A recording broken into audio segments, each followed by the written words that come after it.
she demanded. Chores are 50-50. I said, then so are bills. She laughed. Nice try. Bills are the man's job. I replied, fine. The next day, I canceled all the utility auto payments from my account. Her first clue was when the power was shut off in the middle of her favorite show. For the last 3 years, I believed my relationship with my wife, Sarah, was a well-balanced partnership. I'm a systems analyst, which is a fancy way of saying I design and manage efficient workflows. I like logic. I like fairness. I thought our marriage operated on those same principles. I was the primary earner by a significant margin, and I was happy with that arrangement. My income covered the mortgage on the house, which is solely in my name, the utilities, the car payments, the insurance, the entire infrastructure of our comfortable life. Her income, from a part-time job as a boutique manager, was her own to use as she pleased. In return for my financial contribution, I handled the man's jobs around the house, the yard work, the home repairs, taking out the trash, dealing with the cars. She handled the majority of the indoor chores, the cooking, the cleaning, the laundry. It was a traditional setup maybe, but it worked. There was a balance. There was harmony. Until last Tuesday, when she decided to unilaterally renegotiate the terms of our entire existence. She sat me down at the kitchen table with a printed-out spreadsheet. It was a chore chart. She had divided all the household tasks, dusting, vacuuming, laundry, cooking, everything, into 2 perfectly equal columns. I've been thinking, Mike, she began, her voice full of a new, steely resolve I hadn't heard before. This current arrangement isn't fair to me. I'm a modern woman, and I believe in a modern partnership. Chores should be 50-50. I looked at her spreadsheet. It was incredibly detailed. Okay, I said slowly. I'm open to that. I want you to be happy.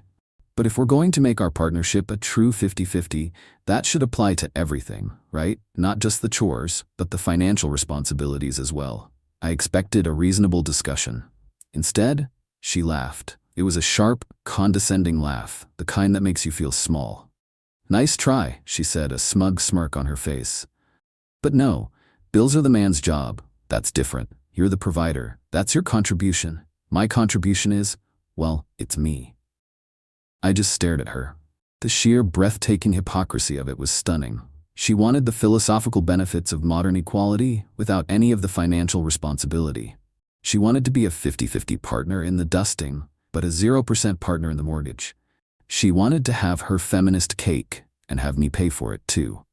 In that moment, the loving, accommodating husband part of my brain went quiet. The systems analyst took over. I saw the flaw in her logic. It was a critical system error, a logical fallacy so profound that it threatened the integrity of the entire operation. A system with such a fundamental imbalance is not sustainable. It is destined for a catastrophic failure. I didn't argue. I didn't raise my voice. Arguing with flawed logic is a waste of energy. The only way to demonstrate a system is broken is to let it run until it crashes. I looked at her, my face a mask of calm acceptance. Fine, I said. The look of triumph on her face was absolute. She had won. The man of the house had been put in his place. Good, she said, pushing the chore chart across the table. Your week to clean the bathroom starts tomorrow. The next morning, while she was at work, I sat down at my computer. I opened the online portal for my bank account, the account from which the entire architecture of our life was funded. I went to the automatic payments section. The list was long.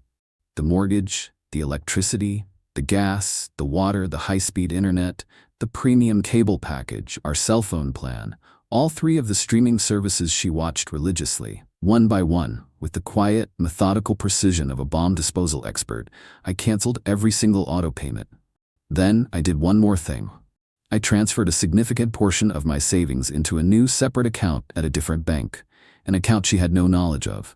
I was protecting my assets from the impending system crash. I went about my week. I did my half of the chores. I cleaned the bathrooms. I vacuumed. I was the perfect 50-50 partner. Sarah was in heaven.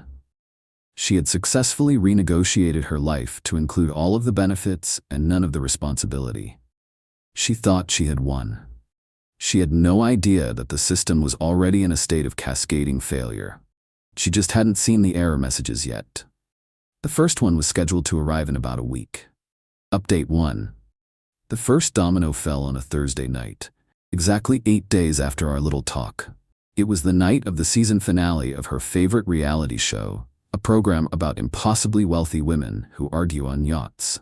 Sarah was camped out on the sofa, a glass of wine in hand, completely absorbed in the drama. At exactly 9:27 p.m., in the middle of a particularly dramatic confrontation between a woman named Tiffany and a woman named Chantal, the entire house went dark. The television, the lights, the air conditioning, everything died in an instant, plunging the room into a silent, inky blackness. "What the hell?" Sarah yelled from the sofa. "Did you blow a fuse?" "No," I said calmly from the kitchen where I had been enjoying the show. "The whole house is out. Must be a power outage in the neighborhood." I knew it wasn't. The electricity bill, which had been due 3 days prior, had gone unpaid for the first time in the 8 years I had lived in this house. The utility company, as is their protocol, had sent a final warning email to my email address, which I had ignored, and then they had cut the power. Sarah fumbled for her phone, using its flashlight to navigate the dark room. "I'm going to check the utility company's website," she said, her voice full of annoyance. "This is ridiculous. I'm missing the finale." She tapped on her phone for a moment. "That's weird," she said. "I can't get online. Is the Wi-Fi down?" "It would seem so," I said. The internet bill, paid to the same company as the cable, had also gone unpaid. The service had been suspended that afternoon. I'll just use my data," she grumbled. She tapped on her phone again. Her frustration grew. "I can't even get a signal in here. What is going on?" "That's probably because our cell phone plan was suspended this morning for non-payment," I explained, my voice still perfectly level. She finally turned the beam of her phone's flashlight onto my face. Her expression was a mixture of confusion and dawning horror. "Non-payment?" she repeated. "What are you talking about? All of that is on autopay." "It was," I said. "But I canceled all the auto payments last week. As per our new 50-50 partnership, I've been handling my half of the chores. I assumed you, as my equal partner, were handling your half of the bills." She just stared at me, speechless. The logic of the situation was slowly, painfully crashing into the wall of her entitlement. But you're the man," she finally stammered. "Bills are your job. You said fine." "I said fine to your new system," I corrected her. "A system where everything is 50-50. I am simply following the rules you established. I did my chores. Did you pay the bills?" The look on her face was my answer. She hadn't just not paid them. The thought had never even entered her mind. "How are we going to fix this?" she whispered, the panic finally setting in. "We have no power, no internet, no phones." "Well," I said, pulling a book and a flashlight from a nearby drawer, "I'm going to do some reading. As for you, I believe the utility company has a 24-hour automated payment line. You'll need to find a place with a working phone to call them. And you'll need a credit card. I hope you have a high limit. The reconnection fees are a killer." I clicked on my flashlight, opened my book, and settled into my armchair. I left her standing there in the dark, illuminated only by the dying light of her phone, in a cold, silent house, completely alone with the consequences of her own philosophy. Update 2. The night of the Great Blackout was just the beginning of Sarah's education in the fundamentals of cause and effect. After an hour of frantic, whispered phone calls to her parents from her car to get their credit card number, the power was eventually restored. The cost, including the hefty reconnection fees, was, as I predicted, substantial. She came back into the house, her face a mask of sullen fury. She didn't speak to me. She just went to bed. She thought the crisis was over. She had no idea it was just a system diagnostic. The full system crash was still to come. The next morning, she tried to take a shower. She turned the handle, and all that came out was a sad, gurgling trickle of cold water. The water bill, paid to a different municipal department, had also gone unpaid. The service had been shut off that morning. The meltdown that followed was a sight to behold. She stormed into the living room, wrapped in a towel, screaming that I was a cruel, manipulative monster. "I am a systems analyst, Sarah," I said calmly, not looking up from my laptop. "I am simply identifying and exposing a flaw in the system you designed. Your system, which posits that you are entitled to 50% of the rights and 0% of the responsibilities, is not a functional partnership. It is a parasitic relationship. I am merely cutting off the host." That was the day she finally seemed to grasp the full scope of her predicament. Her entire lifestyle, the comfortable, convenient world she took for granted, was not a given. It was an infrastructure. An infrastructure that required constant, significant financial input. An infrastructure that I had single-handedly designed, built, and maintained.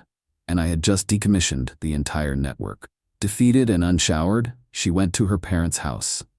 This, I knew, was her attempt to rally her allies and launch a counterattack. I was ready. That evening, her father called me. He was a reasonable man, but he was also a protective father. He was angry. "What the hell is going on, Mike?" he demanded. "Sarah is here in tears. She's saying you've cut her off, that you're trying to kick her out." "With all due respect, sir," I began, my tone polite but firm. "I am not kicking her out. I am simply asking her to participate in the financial reality of the life she wants to lead." I then calmly and without emotion walked him through the conversation. I told him about her chore chart. I told him about her demand for a 50-50 split of labor and her simultaneous refusal to contribute 50-50 to the bills. I told him her exact words, "Bills are the man's job." There was a long pause on the other end of the line. I could hear him processing the information. "She really said that?" he finally asked, the anger in his voice replaced by a note of weary disappointment. "She did," I confirmed. "So I agreed to her terms. I am now her equal partner in the chores. I just expect her to be my equal partner in the finances. The power, the water, the internet, those are the costs of the life she was enjoying. I have simply transferred the invoices to her." He sighed, a heavy, tired sound. "I see," he said. I will talk to her." That conversation was the turning point. Sarah had expected her father to charge in and fight her battle. Instead, he was confronted with the undeniable, embarrassing hypocrisy of his own daughter's position. The final brutal act of this drama was the mortgage. The mortgage payment, the single largest expense of our lives, was due at the end of the month. It was also paid directly from my account. A few days before it was due, I sent Sarah a simple, polite email. It contained a PDF of the mortgage statement. The subject line was, "Our 50-50 partnership." The body of the email was short. "Hi Sarah, as per our new arrangement, this is your half of the mortgage payment for the month. It is due on the 1st. Please let me know how you would like to transfer your share to me. Thanks, Mike." She never replied. The 1st of the month came and went. I paid the mortgage in full from my own account, as I always did, but I also documented her non-payment. It was the final, critical piece of evidence I needed. She had not just refused to contribute, she had willingly defaulted on her half of our agreed-upon partnership. Final update: it has been 6 months since my wife's favorite reality show was interrupted by a dose of actual reality. The divorce was finalized last week, and the conclusion was as clean and as logical as a well-designed system. After her failure to contribute to the mortgage, I filed for divorce. My case was simple and irrefutable. I wasn't arguing about emotions or infidelity. I was arguing about a contract. I presented our marriage as a partnership, one in which she had unilaterally and explicitly changed the terms and then had immediately defaulted on her own new terms. My lawyer, a sharp, no-nonsense woman, was brilliant. She framed the entire divorce around the chore chart. She presented it in court as Exhibit A, the renegotiated partnership agreement. She then presented the utility bills, the disconnection notices, and the mortgage statement as evidence of Sarah's immediate and total breach of that agreement. Sarah's lawyer tried to argue that it was an informal domestic dispute. He tried to claim that the "bills are the man's job" comment was a joke. But it was too late. Her actions had proven her intent. The judge, a woman who I suspect had little patience for entitled hypocrisy, was not impressed. The final divorce decree was a monument to logical consequences. Because the house was solely in my name and I was the only one who had ever contributed to the mortgage, it was ruled as my sole and separate property. Her claim for half the equity was dismissed. She was awarded no spousal support, as the judge ruled that she had, by her own admission, refused to be a full financial partner in the marriage. She walked away with her personal savings, her car, and nothing else. The last I heard, Sarah is living in a small rented apartment on the other side of town. The rent, I'm sure, is a constant and unwelcome reminder of the realities of a true 50-50 partnership. She has to pay for her own electricity, her own water, her own internet. She is living the modern, independent life she claimed she wanted. I suspect it's not as glamorous as she imagined. As for me, my life is quiet and orderly. My house is clean. I hired a cleaning service with the money I'm saving on not having a wife. My bills are all on autopay. The system is stable. I don't hate Sarah. I just see her as a flawed system, a piece of faulty code that I had to remove before it corrupted the entire